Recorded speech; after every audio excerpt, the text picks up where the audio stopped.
Lebih dari itu saya sudah rasakan, saya dikeroyok ribuan orang, puluhan ribu orang di Cirebon. Kasus Pina Cirebon dulu. Lebih sadis itu dan lebih dahsyat itu. Makanya saya bilang, mohon maaf ya Bang ya, bukan saya mengajari. Saya kira Abang kurang memahami KUHP, saya bilang gitu. Kenapa? Kalau fotokopi itu masuk kategori surat.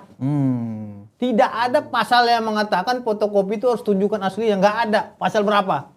Nggak ada dalam KUHP kita seperti itu. Tapi hati-hati ya. Ini tim kuasa hukum Jokowi harus memang jeli dan cermat. Jangan sampai nanti digelar perkara khusus itu rekomendasinya dihentikan. Bisa dihentikan. Makanya harus siap-siap.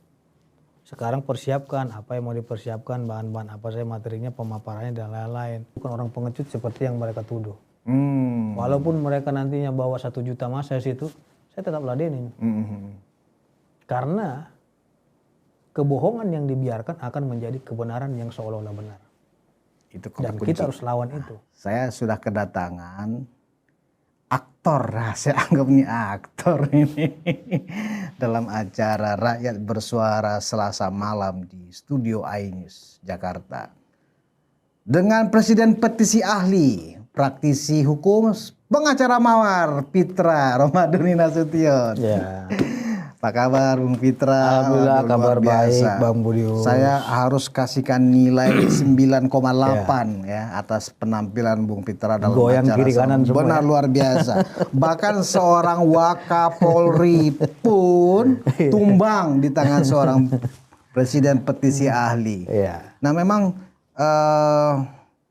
sebagai sebuah produk jurnalistik, acara itu memang itu sepenuhnya kewenangan dari pihak Rakyat Bersuara. Meskipun kita melihat ada hal-hal yang nggak pas di sana, ya kan? Tentu saya pikir Bung Pitra sudah mengetahui situasinya.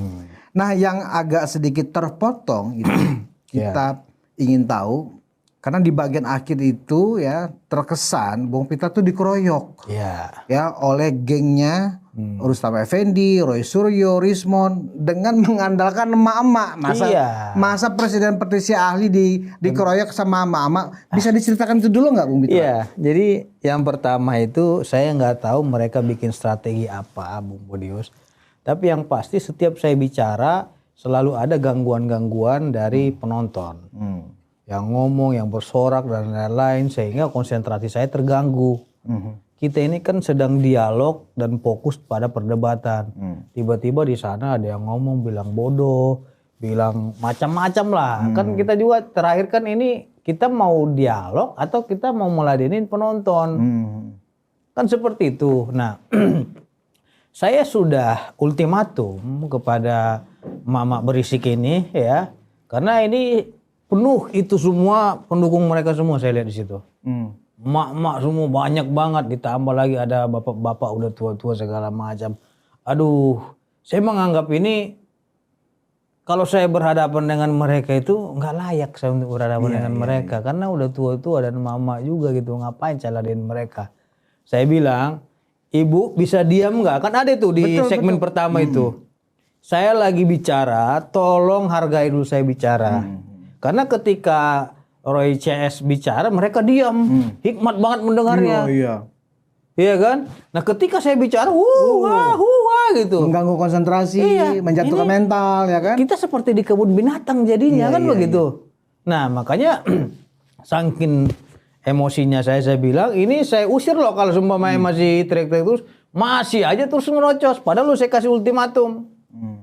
Saya minta nih security tolong diamankan dong, ya kan, biar ini fair kan gitu. Kalau memang kita mau berdebat secara intelektual, bukan berdebat karena memang lu benci sama gua karena lu merasa kalah, lu tumbalin tuh orang-orang banyak untuk menyerang gua, gitu kan. Nah setelah di segmen 1 itu terjadi pertikaian seperti itu dengan penonton, mak-mak yang banyak ini, bayangin aja Bang Budius ya.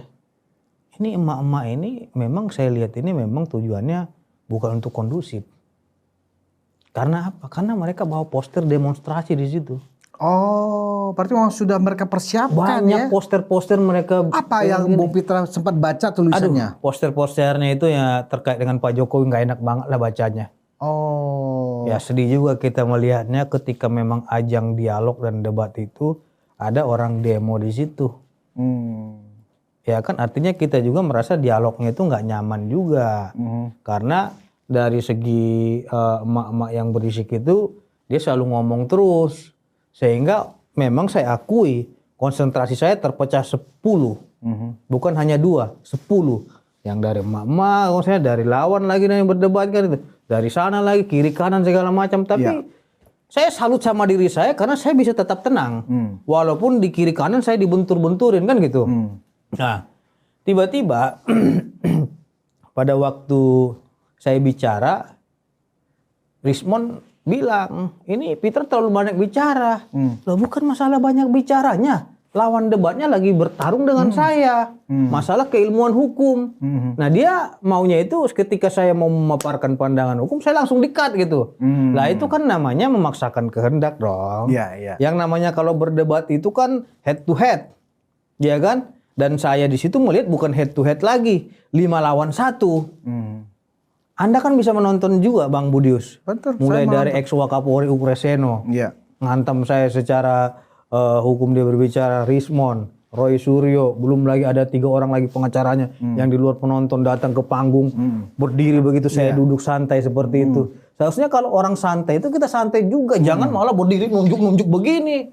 Siapa sih yang nggak emosi seperti itu? Padahal saya bilang, saya nonton emosi. saya kan udah bilang Bang Budius, tolong dong duduk dulu Pak. Itu masih bisa ada ya rekamannya itu, Pak. Sebelum saya tanggapi kalian yang berdiri ini, Bapak tunggu duduk dulu. Tapi nggak mau mereka, nggak jawab aja kata itu. Itu kan namanya pemaksakan kehendak. Perasaan saya, loh, kok saya ini kayak terdakwa kan gitu. Dalam hati, emang lu aja yang bisa marah kan gitu. Wah di situ saya bilang, diam kamu. Saya bilang gitu. Oh dia langsung terima apa lu datang tuh. Rismon semua pada datang ya kan. Roy juga datang, Kurnia datang lagi pasukan mereka mama kan gitu. Wah saya ada Rismon situ. Rismon dia datangi saya, ada Ade Darmawan, dihalangi sama Ade Darmawan ya. Memang saya lihat ini mereka mau main fisik. Bayangin aja kita sendirian di situ. Emang sempat dipukulin nggak, Bung Pitra? Staf saya mengatakan dia sempat kena tangan dia di sini, ya kan? Karena untuk menghalangi, kalau nggak Bung Pitra yang kena itu. Kena. Yang melakukan pemukulan siapa? Saya nggak Rustam kenal itu, tapi staf saya mengaku kepada saya, Bang saya dipukul kena tangan saya ini, dan ini saya kena juga kata dia gitu kan. Nah jadi saya bilang ini sepertinya mau adu fight atau kita adu keilmuan. Betul. Kan gitu. Saya ini kan bukan petarung MMA. Iya kan? Spesialis saya ya masalah hukum. Kalau memang MMA berarti kan saya harus belajar tinju dulu dong dari awal kan gitu. Berubah lagi, bukan belajar ilmu hukum lagi. Betul. Saya sekolah sampai S3 doktor ilmu hukum ya belajar ilmu hukum, bukan mau belajar tinju. Bukan belajar gulat ya. Bukan belajar gulat. Itu menandakan ketidakmampuan mereka menghadapi seorang pengacara mawar. Bayangin aja saya baru berapa kali bicara tapi udah gacor kemana-mana gitu. Betul. Dampaknya ini mereka langsung disambut segala macam. Bayangin aja Bung Budius. Betul. Nah, yang paling parahnya Bang Budius, ketika itu terjadi keributan, ya, dan saya videoikan, datang seorang emak-emak, saya nggak tahu itu istri siapa, ngambil videonya ya. Handphone saya gini, jangan kamu videoin kata gitu. Iya. Sampai jatuh handphone saya, Bang. Sampai jatuh itu ya? Sampai jatuh. Siapa itu? Ya itu ada istri seseorang lah situ kata saya. Brutal sekali gayanya. Brutal sekali sampai jatuh. Terus datang memalukan itu. Memalukan sekali. Sangat memalukan. Ini sangat kasar sekali gitu loh. Kenapa saya videoin? Biar saya ada punya bukti. Benar. Bukan jangan nanti saya yang dituduh melakukan perbuatan yang memang melanggar hukum. Iya. Saya jadikan video, makanya saya minta kepada Ade Darmawan kemarin, kamu jadi saksi saya ya nanti ya saya videoin ya kan. Oke Bang, saya videoin. Datang tuh mama, kamu jangan video-videoin dong. Pak gitu jatuh. Mati langsung. Iya. Wajahnya kelihatan kok di mati langsung. Videonya Bung Pitra kelihatan kok. Gini jadi gitu kan. Lah terus saya bilang, yang kemudian dia teriak-teriak Pitra pengecut kan itu. Loh kan saya nggak kenal dia gitu loh. ini orang something wrong gitu loh. Lagian debat kok logika yang dipakai, hasutan yang dipakai, narasi yang dipakai pengecut gitu loh. Loh iya. Kan nggak nyambung. Pengecutnya di mana? Iya. Mau dia itu saya tonjok dia gitu. Iya, maksudnya begitu. Saya udah bilang. Jadi memancing keributan Di memang. awal saya melangkahkan kaki di podium, saya udah bilang, Bu, ini karena ibu-ibu rame banget ya Iya. bawa poster dan saya takut sama mama. Saya bilang Betul, gitu. betul. Saya dengar Saya itu. bilang itu karena saya menghargai mereka. Betul. Tapi jangan saya menghargai mereka, saya ingin menghinakan mereka. Jangan mereka pancing saya untuk saya berbuat yang saya ingin merendahkan mereka gitu loh. Mereka sendiri yang merendahkan diri mereka sendiri dengan tindakan-tindakan mereka. Saya udah bilang saya nggak mau ribut dengan mama karena saya takut dengan mama. Gitu loh. Tapi dengan kebaikan saya mereka manfaatkan, mereka gacor terus sana sini segala macam, sehingga kan kita juga terganggu. Dan kita merasa juga nggak nyaman gitu loh. Nah, catatan yang kemudian disaksikan oleh jutaan orang juga barangkali ya, khususnya dari kubu termol kan gitu ya. Saya melihat terus terang saya kecewa dengan sikap tuan rumah dalam hal ini hostnya Aiman, ya kan. Dan dalam beberapa kesempatan memang dia menegur tapi tidak tegas, ya kan. Baru kemudian agak tegas itu nanti kalau masih belum nanti saya keluarkan, saya kurangi jumlahnya kan gitu ya. Nah, dan juga yang saya perhatikan pihak security internal di studio ya, harusnya kan mereka sudah punya SOP. Manakala ada penonton yang berisik, otomatis biasanya itu akan dikeluarkan. Ini kan enggak, artinya apa? Memang ada kondisi yang diciptakan oleh tuan rumah barangkali ya untuk memelihara kegaduhan dari emak-emak itu. Kalau Bung Pita merasakan itu nggak di studio, kehadiran emak-emak itu sampai membiarkan membawa poster-poster yang bertuliskan hal-hal yang sebenarnya tidak pantas dibawa ya ke dalam studio untuk acara itu. Nah ini saya ingin tunjukin video ini di sini sampai ada pukul-pukul meja di sini ini ya.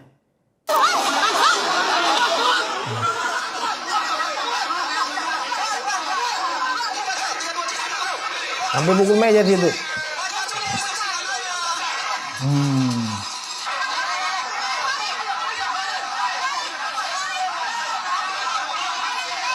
Wah, ini udah anarkis ini sebenarnya. Nah. Ya, kejadiannya anarkis. Sampai meja loh gitu. Jadi ini off air. Tuh. Bayangin kita ini bukan petinju. Makanya saya bilang kalau ngajak tinju salah alamat dia. Tapi kalau memang dia kalah berdebat jangan mengajak tinju. Iya. Kalau kalah berdebat ya lu cari dong yang lebih handal lagi untuk melawan pengacara mawar secara keilmuan. Bukan malah kalau lu debat lu merasa terhina terus lu ngajak kita berantem. Itu salah. Nah, terus perlu diketahui Bang Budius, sebenarnya esensi trigger terakhir itu pertanyaan saya sangat simpel sekali. Atas pengacara mereka, katanya mereka itu laporan mereka terhadap Andi Aswan relawan Jokowi ditolak. Itu kan sebenarnya di luar konteks, di luar tema kan, yang harusnya Aiman nggak boleh hadirkan tapi itu. Tapi tetap saya ladenin. Kayaknya mereka sudah koordinasi. Nah, ya kan? makanya dari itu saya bilang, laporan lu ditolak, kenapa? Saya ingin tanya kepada lu laporin pasal 32 kan, itu kan? Oke, itu terkait dengan apa? Oh, lu tahu nggak terkait? Kan lu pengacara yang kok dikuliahin, apalagi presiden petisi. Iya. Kan saya tanya dulu, saya pengen uji dulu sebelum dia menyimpulkan Andi Aswan melakukan perbuatan pidana kan gitu. Oh ini saya bilang oke, saya jawab aja manipulasi data saya bilang gitu kan. Oke, terus unsur-unsurnya nggak, tunggu dulu kau saya bilang gitu kan. Saya ingin tanya, pasal 32 itu delik aduan atau delik biasa saya bilang itu. Oh sampai mereka Iya. Kenapa saya tanya itu Bang Budius? Perlu dipahami oleh orang yang paham hukum. Ya, makanya nggak semua laporan polisi kalau diterima. Pencemaran nama baik delik aduan mestinya. Nah, ya kan? itu tadi berarti kan pelapornya siapa? Bukan harusnya dia dong. Pak Jokowi. Itu yang saya maksud. Berarti tapi alasan Polda menolak dia nggak punya legal standing. Tapi langsung di-cut sama mereka. Iya. Biar masyarakat seharusnya paham di situ. Saya ingin kasih tunjuk kepada dia, lu salah laporin Andi Aswan. Nggak nyambung. Yang boleh melaporin Andi Aswan itu Pak Jokowinya. Karena ijazah yang lu tuduh itu ijazah Pak Jokowi. Iya. Kalau Pak Jokowi keberatan dengan Andi Aswan, Pak Jokowi dong Yang yang melaporkan laporin. Andi Aswan. Emang itu ijazah lu? Kan pertanyaannya begitu. Betul. Terus lu ruginya di mana? Kenapa lu yang laporin orang Pak Jokowinya biasa-biasa aja? Masa relawannya dilaporin sendiri? Maunya mereka yang laporin, tapi legal standingnya Pak Jokowi. Oh mungkin karena Bung Pitra menjelaskan ketidaktahuan mereka atau kebodohan mereka, Itulah makanya mereka menutup emosi. malunya dengan marah-marah. Ratusan orang itu Iya. Bang Budius. Waduh, saya bilang sama, untung ada staf saya itu, saya juga nggak nyangka kalau saya tahu itu bakal ratusan, saya lebih banyak itu bisa saya turunkan. Iya. Apa sih yang nggak bisa kita turunkan masa juga? Tapi kan kita bukan tipe orang kayak gitu. Betul. Saya cuma satu staf orang kan gitu. Itu pun staf saya kena itu tangannya katanya dipukul di situ. Tapi kan kita bukan anarkis, Bang. Kita ini adalah orang-orang yang intelektual ya kan. Ketika saya bela Jokowi, Abang tahu nggak apa kata Kurnia? DNA kamu ini apa? Kenapa kamu selalu bela Jokowi katanya gitu? Iya, dia kan HTI itu. Dia Kurnia tanya itu. saya, DNA kamu apa? Kalau dia mungkin ingin tahu, jangan-jangan DNA-nya memang anti HTI gitu. Oh iya, maksudnya saya berhak untuk netral ataupun tidak netral. Saya harus tidak netral dan memihak. Karena saya berada menurut saya yang benar. Kalau saya netral berarti saya abu-abu dong. Iya. Lebih bagus saya memilih jalan saya nyemplung sekalian. Saya bilang ya Jokowi udah benar. Ya, yang keluarkan produknya juga UGM udah klarifikasi berkali-kali, lu mau ngapain lagi? Pointer utama yang paling penting di dalam debat tadi malam itu adalah terkait dengan penelitian. Oke? Saya tanya Rismon. Saya tidak akan mencampuri masalah analisis maupun keahlian lu di bidang digital forensik karena saya bukan keilmuan saya di situ. Keilmuan saya hukum. Saya akan berbicara dari konteks hukum, sederhana saja. Ini yang kau bilang ini palsu, watermark tidak ada ijazah ini. Pernah nggak kamu tanyakan ijazah yang kamu dapatkan ini milik UGM atau bukan? Iya. Marah kan dia? Marah dia, karena dia kaget. Iya. Sedalam itu pertanyaan saya yang nggak dia sangka-sangka. Harusnya kan tinggal dia jawab, oh saya nggak pernah ke sana, ya kan? Atau saya Berarti pernah kan ke sana. Kalau kan dia itu? nggak pernah ke sana, Selesai. Iya kan? Berarti kalau dia nggak pernah ke sana, berarti yang diuji dia itu nggak benar. Iya. Tapi kalau dibilang UGM, iya itu kita yang keluarkan benar, dia boleh bertanya dong kenapa nggak ada watermarknya, Iya. kenapa ini hitam, kenapa ini, itu maksud saya. Nah persoalannya adalah dia nggak bisa menjawab itu. Saya mengambil kesimpulan berarti dia tidak pernah bertanya. Makanya dia kena pasal 32 pengubahan dokumen elektronik. Jadi itu bukan karena seperti yang dituduhkan mereka kan, yang dituduh mereka yang mempengaruhi penyidik itu kan Joshua Sinambela, ya kan? Makanya pertanyaan saya tadi malam itu ingin meluruskan terkait dengan pembuktian itu. Contohnya nih, berarti Bang benar Budius. mereka melakukan Bang Budius, perubahan ya? Ini. Pengeditan. Ini ada contohnya ini ada gelas. Saya foto nih. Ya. Mereknya Konsensus, Ya. tapi ada gelas lagi mereknya Konsensis I dan U. Terus oke. saya tanya ini Bang Budius, ini gelas abang nggak? Iya ini kalau Konsensus mulai saya. Iya, tapi iya. kalau Konsensis bukan karena udah pengubahan. Iya. Beda kan? Betul. Itulah yang saya maksud. Kamu udah pastikan nggak ini? Karena dia menuduh itu palsu. Jangan-jangan ada yang dirubah hurufnya, angkanya atau nomornya. Itu yang ditemukan oleh Joshua Sinambela. Memang mereka melakukan pengeditan di situnya. Dia nggak mau jawab itu, malah dia marah-marah. Ya, memang psikologinya memang begitu. Iya, kenapa marah-marah menyelesaikan perdialogan? Untuk menutupi apa yang Bung Pita tanyakan, dia nggak bisa jawab. Makanya saya bilang, wajar dong saya bilang, berarti kau meneliti yang abu-abu nggak jelas. Iya. Benar nggak saya bilang gitu? Abu rokok istilahnya aku dengar Abu begitu. rokok kan gitu. Kenapa kata Aiman? Karena apa dia nggak pernah menanyakan ini? Benar nggak dikeluarkan oleh ini ada konsensus contohnya ataupun konsensus? Mana yang punya kau? Konsensus berikan packing. Kalau konsesi bukan punya kita, ya kan? Itu berarti kan ada pengubahan. Betul.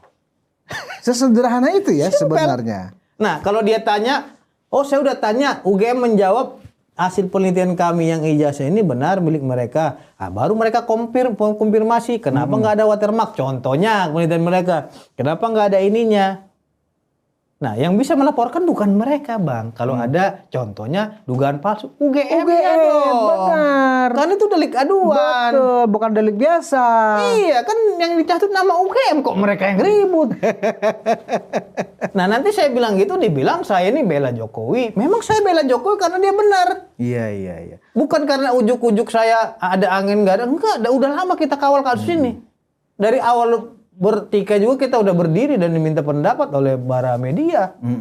Karena saya melihat dari segi pembuktian dari pihak kepolisian, UGM dan lain-lain, mereka udah confirm masalah itu. Terus pertanyaan saya simpel saja setelah terakhir saya rontokkan, kamu pernah confirm nggak ke sana? Belum pernah. Dia nggak jawab itu. Harusnya bersurat dong resmi. Terus mana itu? Kata UGM ini adalah ijazah Pak Jokowi. Saya baru angkat tangan saya. Iya. Tapi kalau belum pernah berarti itu punya siapa?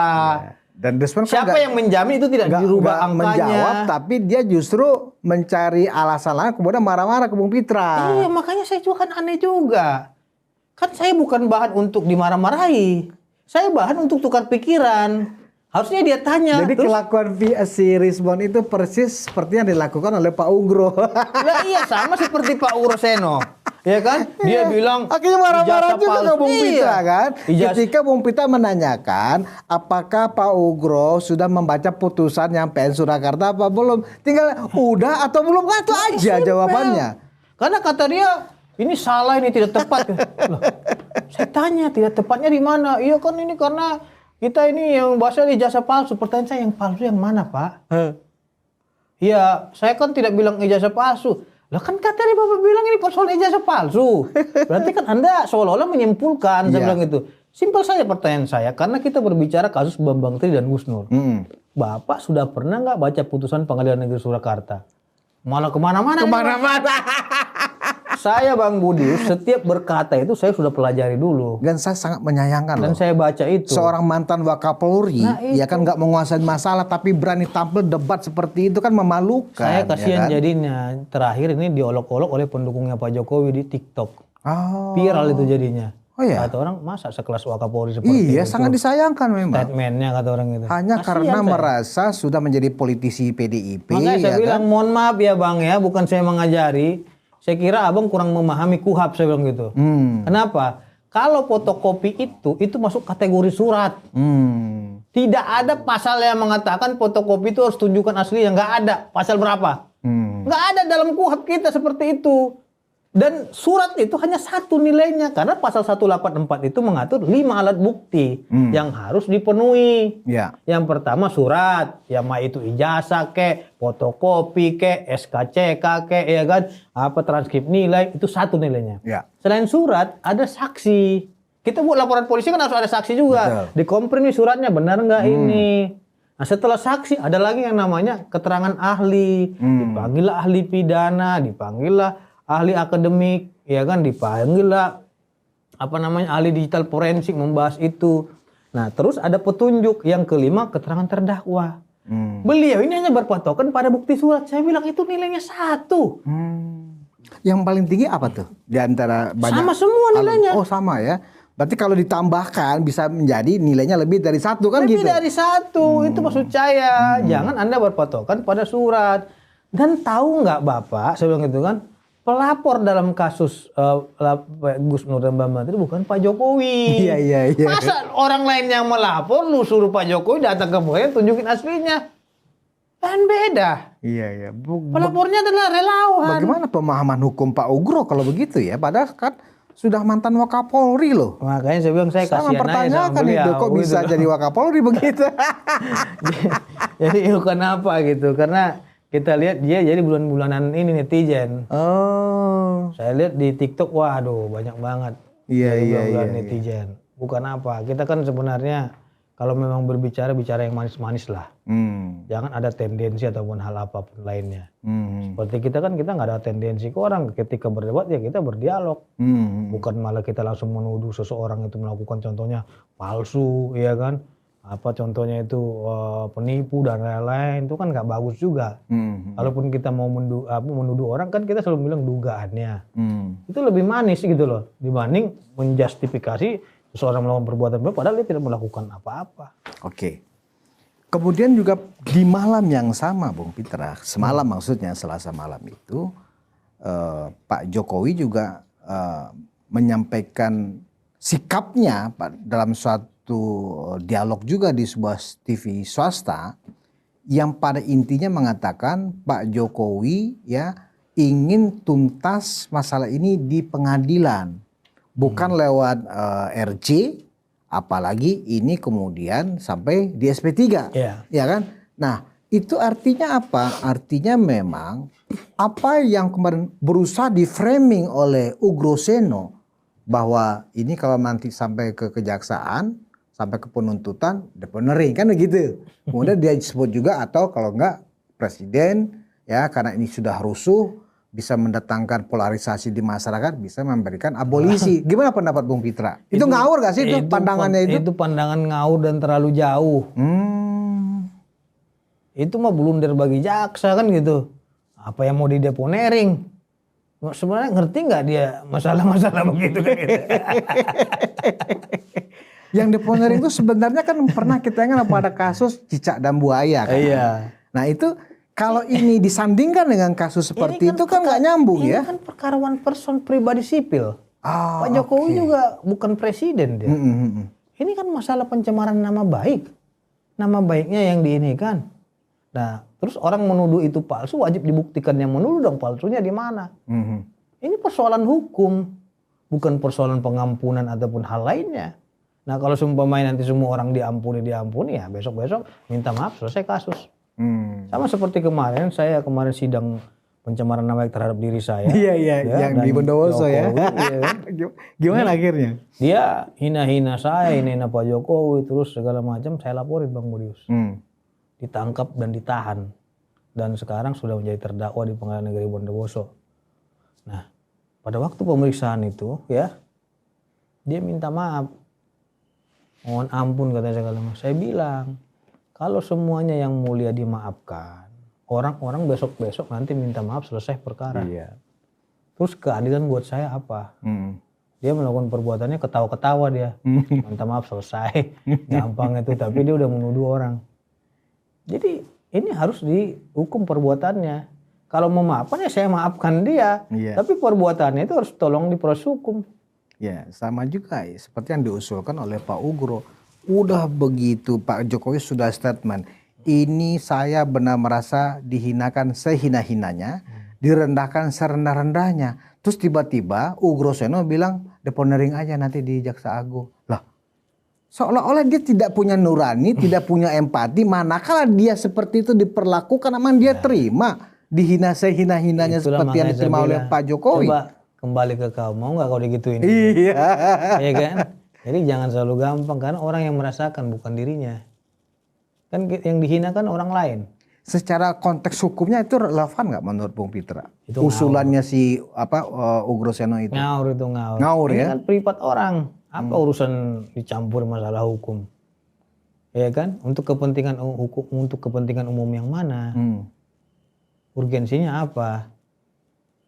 Ini kan masalah hukum. Dituduh ijazahnya palsu, ijazahnya asli, terus diminta pertanggungjawaban, ya. Terus dibilang ini kepentingan umum, apaan yang mana? Karena Pak Jokowi nggak mau menunjukkan itu, kan itu alasannya Ugroseno. Kan udah dibilang Pak Jokowi, dia akan tunjukkan itu di pengadilan, karena itu ada ranahnya pembuktian. Kalau memang ditunjukin di luar, itu bukan proses hukum namanya. Tapi itu namanya trial by the medsos. Peradilan media sosial nanti akan Dan muncul. anarkisme itu ya. Yes. Anarkisme hukum. Jadi nanti di pengadilan saja gitu. Tapi kalau memang kemarin tim reformasi Polri yang mengusulkan restoratif justice, ya silakan saja orang mengusulkan. Semua itu kan baik untuk apapun. Tapi yang pasti kembali, apakah dengan restoratif justice ini bisa memberikan keadilan kepada Pak Jokowi? Ya. Kan seperti itu. Nah kembali ke Pak Jokowinya. Betul. Ya kita kan Pak Jokowi juga kan nggak ada komentar apapun, dia juga tidak ada. Orang mau pendapat silakan saja gitu. Tapi yang pasti kembali kepada si korban, dia yang mengalami itu. Nah walaupun memang proses hukumnya kita lihat ini sudah berbulan-bulan tidak ada untuk masuk kepada proses peradilan. Itu yang menjadi dilematisnya dalam laporan polisi Pak Jokowi ini gitu. Oke, bagaimana komentarnya Ugro tentang ya kalau nggak bisa Jaksa Agungnya nggak mau deponering, Presiden bisa mengeluarkan abolisi seperti kasus Tom Lembong. Gimana pendapat Bung Peter? Dia ini terlalu banyak mimpi saya bilang. Terus banyak.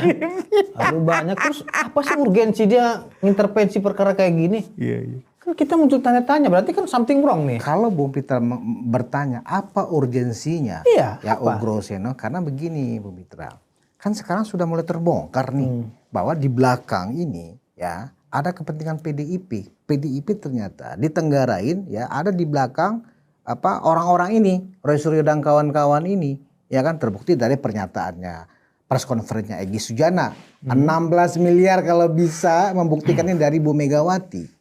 Jadi seolah-olah begini, Pak Ugro ini sedang berusaha jangan sampai ini masuk ke pengadilan agar bukti keterlibatan PDIP nggak terbongkar nanti pada saat di persidangan. Saya menduganya seperti itu.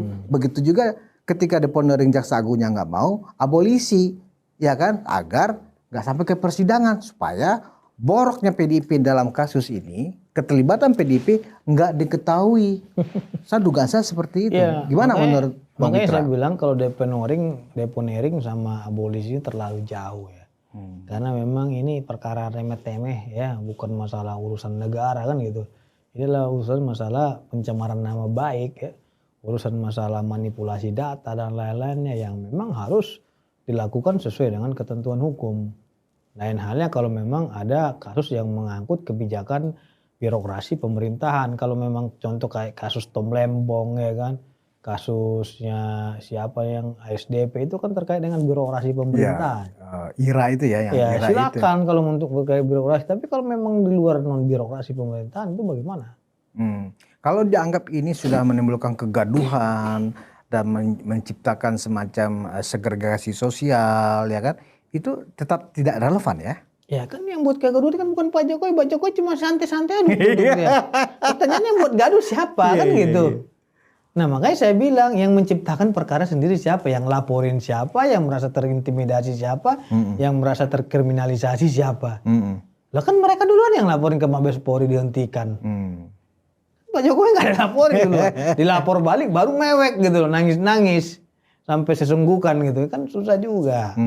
Makanya saya bilang kita juga serba salah Bang Budius. Kita nanti ngomong dibilang kita ini menghina mereka,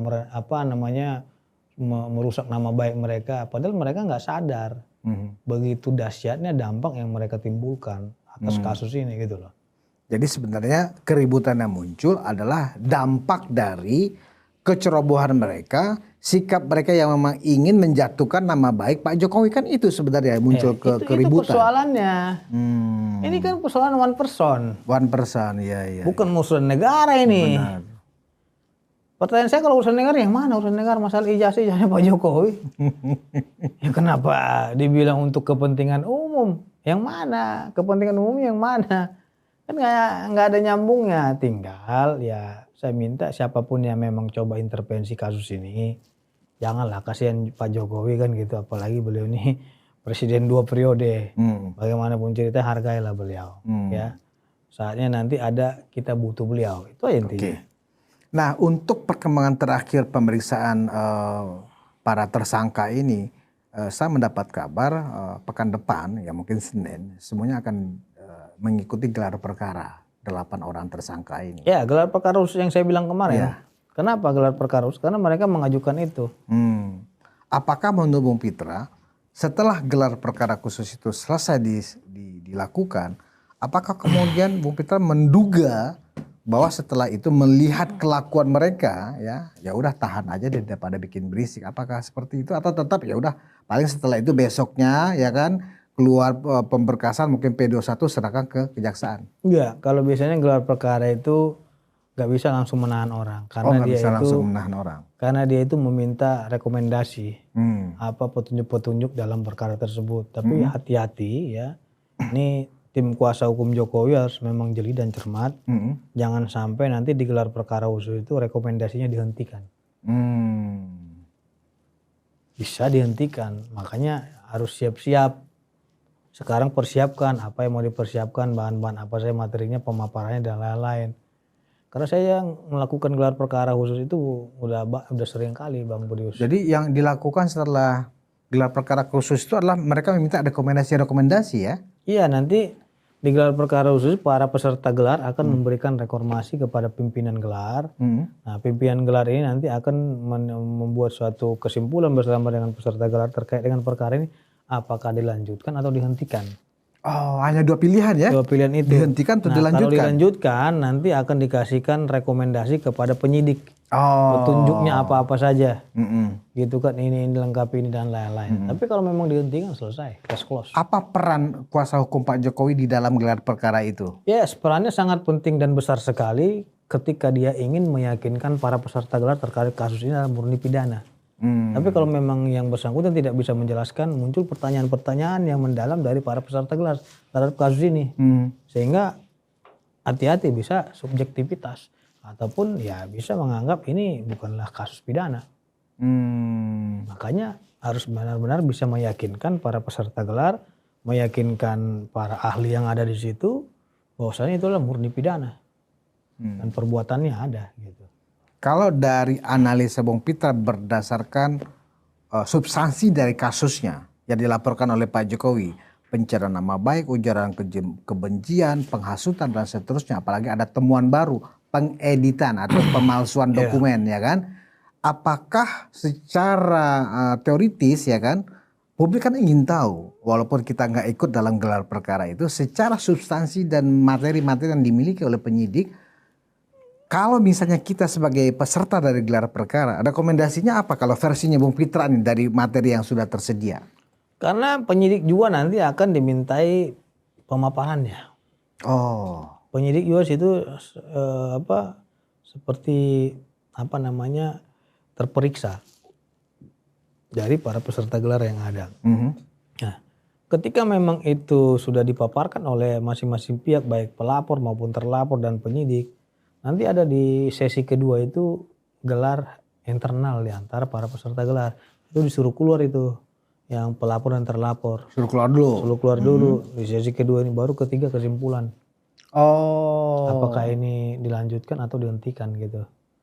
Nah, ini makanya saya bilang jangan sepele terhadap gelar perkara khusus ini. Karena dampaknya sangat luar biasa sekali dalam penentuan proses hukum yang sedang berjalan terhadap Pak Jokowi dan terlapor ini. Yang membuat kesimpulan itu pesertanya siapa aja tuh Bung Mitra? Ada dari, kalau dia di Polda Metro Jaya ya, dia ada Irwasda. Irwasda. Ya, ada dia Propam. Ya, ada dia dari segi Kabitkum ya. Ada dari kalau memang dia yang nangani Pidum di Pidum, atau kalau dia siber, ada juga Karwasidik. Nah, jadi unsur-unsur peserta gelar baru ada dia ahli pidana maupun ahli ITE nanti yang akan menilai terkait dengan pemaparan masing-masing pihak. Tapi kedua pihak yang sedang berperkara ini tidak boleh ikut lagi dalam rapat dan kesimpulan ini? Nggak boleh. Okay. Mereka itu hanya meyakinkan. Dan hanya memaparkan terkait dengan status duduk perkaranya dan bisa meyakinkan para peserta gelar.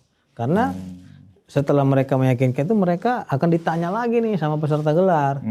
Ini bagaimana dan lain bla bla bla bla bla bla gitu. Itulah guna daripada fungsi untuk mendudukkan perkara ini agar duduk gitu loh. Hasil dari kesimpulan itu akan diumumkan malam harinya atau besoknya biasanya? Biasanya itu 1 minggu. Oh 1 minggu? Oh masih lama ya, kiraan hari itu juga langsung disampaikan. 1 minggu. Tapi kalau memang itu cepat ya kan nunggu tanda tangan ini dulu dong. Karwasidiknya. Kan gitu. Nah, bisa memakan waktu 1 minggu. Dan menurut Bung Pitra, selama ini sampai ke pengadilan ya kan, saya sih optimis ini pengadilan Bung Pitra. Dan menurut Bung Pitra dengan perilaku mereka yang tetap bangor, brutal ya kan, apakah memang sebaiknya ditahan atau memang dibiarkan seperti sekarang ini? Mereka ini saya lihat pengecut, bukan bangor dan brutal. Pengecut? Iya, kenapa saya bilang mereka hanya berani bawa massa dan rombongan-rombongan. Berani nggak di one by one? Dengan Bang Budi contohnya one by one. Iya, saya demen banget tuh. Kalau ada yang berani one by one dengan saya. Rame-rame sampai kemarin tuh saya lihat ini di kepung saya rame banget. Artinya saya melihat ini pengecut nih orang. Gitu kan? Jadi, jangan bawa-bawa orang lah, jangan bawa mama lah. Apalagi Rustam Effendi yang gayanya preman sok jagoan bawa gitu kan. istrinya lagi kan gitu. Bawa Malu-maluin kan? Iya, makanya saya bilang ini bukan bangor, bukan brutal, bukan apa ya. Saya bilang itu mentalnya nggak ada. Justru yang punya mental itu pendukung Jokowi. Lu lihat aja pendukung Jokowi nggak pernah bawa massa itu. Masuk ke sarang macan ya. Iya. Sendiri kan gitu. Iya, makanya nggak bawa massa. pendukung Jokowi lihat aja debat-debat nggak pernah bawa massa dia. Iya. Tapi kalau ditanya massa, aku rasa pendukung Jokowi lebih banyak massanya daerah sehingga bisa jadi presiden. Iya. Jangan ditanya masalah massa, makanya saya bilang, Mas, saya nggak mau dipancing masalah massa ya, saya bilang gitu. Massa kalian ini sebenarnya nggak ada apa-apanya. Jangan nanti saya kontak relawan-relawan Jokowi semua, penuh ini semua. Penuh, benar-benar. Tapi kan kita ini adalah orang yang manusiawi. Kita bukan orang yang barbar. Kita orang yang intelektual. Bukan orang-orang yang ngotot memaksakan kehendak sendiri. Nah makanya kan aneh. Ketika memang mereka rame-rame, kayak singa dan harimau ya kan galak banget. Ketika diperiksa 9 jam, mewek. Ketika gitu. Nah iya gak? Iya. Ketika rame-rame itu galaknya minta ampun ya kan, kayak harimau, kayak singa. Kayak mau nerkam aja. Habis pemeriksaan mewek. Apa lo? Kagak gitu kan. Gua makan lo katanya. Terus kaget dia, apa lu berdiri kita? Lu yang ngapain lu sini lu? Siapa yang ngomong tadi? Iya. Kaget mereka kan gitu. Wah ini melawan maut ini kan gitu. Karena kita ini fighter. Iya. Dipikir seorang presiden petisiannya akan gentar ya kan, dikepung. Lebih dari itu saya sudah rasakan, saya dikeroyok ribuan orang, puluhan ribu orang di Cirebon. Kasus Pina Cirebon dulu.